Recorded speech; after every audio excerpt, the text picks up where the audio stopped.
Haunted houses are often frequented by spirits who seek revenge for wrong sufferings by them during life. While Mrs. Wicklund and I were in Wisconsin, we held a circle in the home of friends, and Mrs. Wicklund was controlled by the spirit of a man who said he had been murdered by the owner of a nearby stone quarry, but that he was still alive in his house at the side of the quarry. He laughed spitefully and said, "He killed me, but I am having my revenge. I haunt him." Although we explained to the spirit the existence of a higher life, he stated that he was not yet ready to leave his old haunts, and refusing to progress, departed.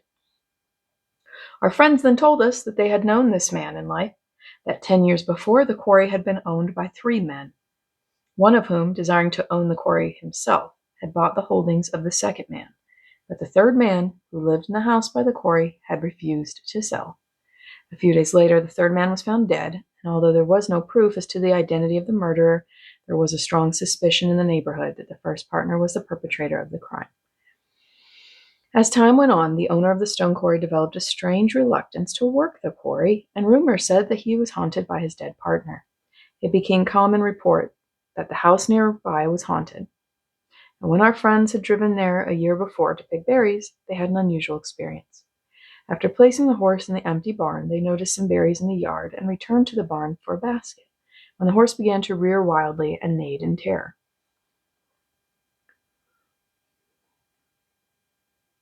Stopping in amazement, our friends heard a coarse laugh, and looking about saw a grinning man standing in the doorway of the deserted house. It was the man who had died several years before. They had known him in life and recognized him now. The man laughed and vanished, and our friends rushed to the barn, took the horse out, and drove away in great haste. We had a series of letters from Mrs. G.G., who resided in a village in New York. She was a psychic and clairvoyant whose house was haunted by a band of evil spirits. She wrote that she had been in the best of health when she had moved into this house, but had soon become afflicted with a strange ailment of the arms and legs which no doctor could relieve. Spirits who claimed to be her guides advised her to have a psychic circle every evening and sit for half an hour, saying they could help her in this way. They explained that she was being injured by the spirit of the woman who had built the house, and that she could free herself by having a certain friend of hers attend the next circle. This friend came, and the spirit said she would leave with this woman. When the latter reached her home, she was taken with the same sickness of which Miss G.G. had been troubled, while Mrs. G.G. recovered. But disturbances of various kinds continued in the house. Even the orchard was haunted. The spirits were heard to say that Mrs. G.G. could not live if she remained there, for they would kill anyone who came into that house. The G's sold the house and moved away without telling the purchasers anything of their mysterious experiences. The new owners took possession of the house, and the mother, an elderly lady, went to bed the first night apparently well, but in a short time screamed that 2 men had come into her room threatening to kill her, and before morning she was dead. Mrs. G.G., however, continued her circles, but was unable to rid herself of spirit influences, and finally wrote to us for aid. There is no one I can go to or depend upon. I joined the New Thought Society to be helped. They claimed to send out vibrations, but I failed to get in on the wave. No one prays more earnestly for help than I, or tries harder to do right. Tell me if you can how to get relief. We concentrated for the lady as well as the house, and a number of spirits were brought from both. One of the first declared that he did not know he was obsessing Mrs. G.G. Another spirit was Harry Harris, who had so brutally mistreated his wife that she had shot herself. How his life had ended, we did not learn. He insisted that he was not dead, but was living in an old house with a band of outlaws, spirits, and that they would kill anyone who dared to move into their house. Another evening, 4 spirits were brought from the haunted house. First 2 men, then Pete, who had been a dexterous pickpocket in life, and a woman named Kate, who had been killed by Pete and had hounded him ever since. He admitted having to conceal himself, Pete was hiding with others in a house that belonged to them and to no one else. We kill anyone who comes in, he said, speaking through Mrs. Wicklund. He admitted having troubled Mrs. G.G. I stayed with her to get my grub, he said. While Pete was speaking, Kate took control of another medium who was in the circle, and Pete was terror-stricken, while Kate, who attempted to escape from him. Each thought the other was a ghost, and neither was aware of controlling a psychic. It was some time before they realized that both had died. Finally, Pete sank on his knees and begged Kate to forgive him. A reconciliation followed, and both left, promising to reform. Later, Mrs. G.G. wrote that she had greatly improved. In answer to an urgent appeal for help, Mrs. Wicklund and I called at the home of Mr. and Mrs. C. in Pasadena, where nightly rappings and noises were keeping the family awake for hours.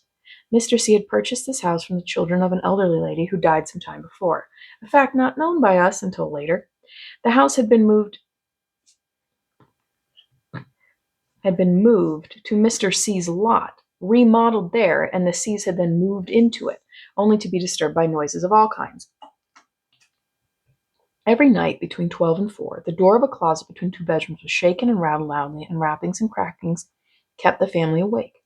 While we were seated in one of the rooms of the C home discussing the situation, Mrs. Wicklund became unexpectedly entranced by a spirit who complained of intense rheumatism and stormed at the C's for living in her house.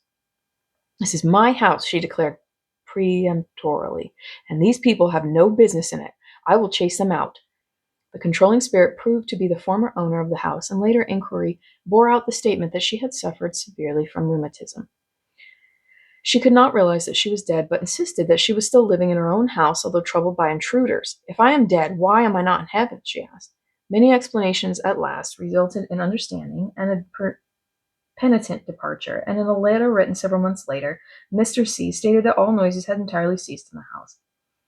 That spirits often play a serious part in domestic disturbances and break up many homes, we have had ample evidence.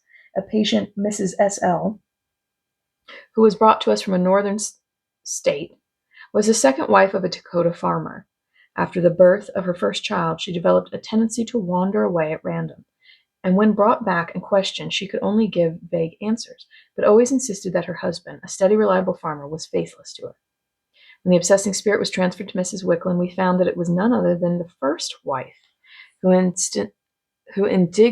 indignantly accused her husband of being faithless to her and said that she was determined to get rid of her rival.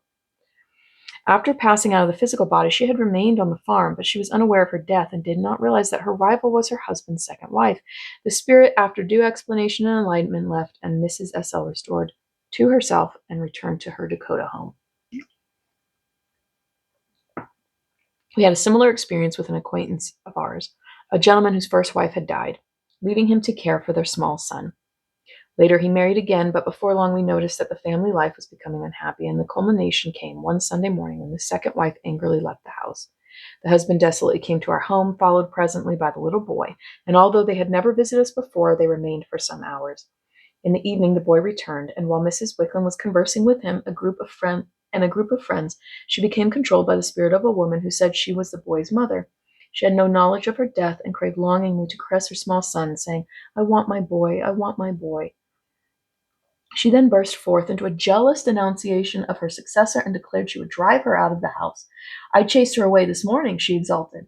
She, too, was finally made to understand the true situation, and regretting the suffering she had caused, promised to do everything possible to make amends. The second wife returned home again, and during the 10 years which have elapsed since this episode, no further disturbances have occurred in the family. Miss L. was the young fiancé of a widower who had formerly, with his wife, occupied a flat in the same building in which the young lady lived, and the two women had been intimate friends. Oh, Miss L. was the young fiancé of a widower. Okay, yeah.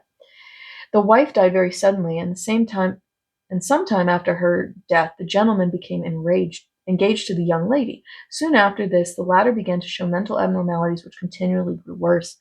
In her normal condition, she esteemed the man highly, but when she came to us, she had a violent dislike for him and asserted that she would rather die or go to an insane asylum than marry him. She had made several attempts to end her life and had each time seemed to come to herself at the last moment and called for help. At the time the patient entered the institute, Miss Wicklund clairvoyantly saw the spirit of a woman of the brunette type possessing the patient, who was a decided blonde. The spirit was so interblended with the patient that it was difficult for Miss Wicklund to determine from the transfiguration whether the patient was light or dark. When Miss Wicklund described the spirit, the patient's mother and fiancé both recognized her as the man's former wife. The patient proved very I think that's supposed to be obdurate. Screaming spells alternated with obstinate, stubborn moods, and she could not be left alone at any time. She declared herself insane and scoffed at being cured and insisted that she wanted to die, for if she lived, she would have to marry that man. One day during a treatment, she entered a semi-trance condition and a spirit intelligence expressed itself forcefully. He shall never marry her. He shall never have her. I will drive her to an insane asylum or I will kill her, but he shall never have her. Immediately following this, the spirit of a child spoke defensively, as if protecting a mother. The patient's sister, who was present, recognized in the latter intelligence the deceased 13-year-old son of the dead wife.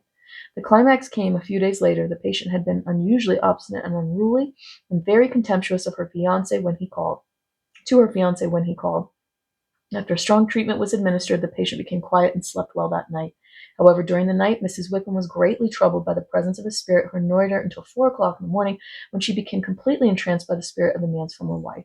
After considerable effort, I induced the spirit to talk, but she was with difficulty convinced of her real situation, that she was a spirit and controlling Mrs. Wickham's body.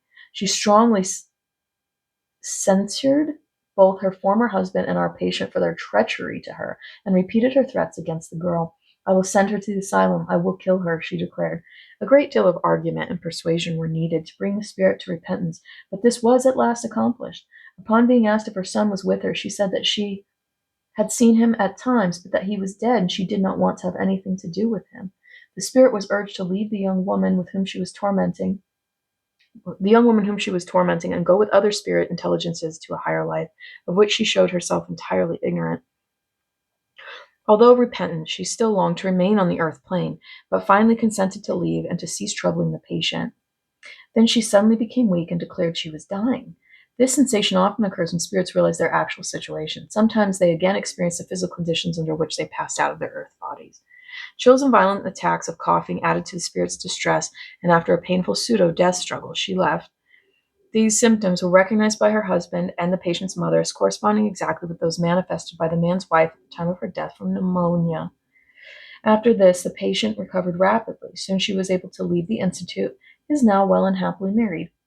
A peculiar case was that of Mr. M.C., a well-known man in Chicago, whose family name is one of the highest social prominence. This man suddenly began to act strangely. He shunned the members of his family, and he told his wife and relatives that he wished to live on a higher plane, and he wanted nothing more to do with them. Then one day he packed his trunk and left home, going to live in a small room which he had rented in the lowest section of the city. We had never seen this gentleman, but a relative of his, who knew of our work, asked us to concentrate for him at our next psychic circle. We did so, and a spirit was brought who controlled Mrs. Wickland. After some solicitation, she gave her full name, confessing that she had been the first wife of Mr. M.C., and she then told her story. She had met Mr. M.C. in Chicago during the World's Fair, and for a time they lived together without the formality of marriage until his relatives discovered the situation and compelled them to marry. The girl was accepted in society but rebelled the restraints of conventional life, and being of a vain and restless disposition, could not live happily with her husband. She finally left him and went to the West Side, where she entered a house of ill repute. Although at times she regretted the folly of her conduct, she continued her mode of living, became a morphine addict, and finally committed suicide. After her death, she had returned to her husband, and when he married again, she felt angrily aggrieved, and at last influenced him to leave his wife and child, go to the quarters where she herself felt more at home. We convinced her of the great wrong she was doing in controlling her former husband in this manner, and after she had obtained an understanding of the progress awaiting her in the spirit world, she promised to leave, wishing to attain a higher condition. When next we saw the relative Mr. M.C., who had asked us to concentrate for him, we told her of the story related by the spirit, and in amazement she admitted it was true in every detail, that the name given was correct, and that Mr. M.C. had been married before, but that the unfortunate episode had been regarded by the family as a skeleton in the closet was never mentioned. She later reported that Mr. M.C. had returned to his home, normal and sane, and was again living happy with his wife and child.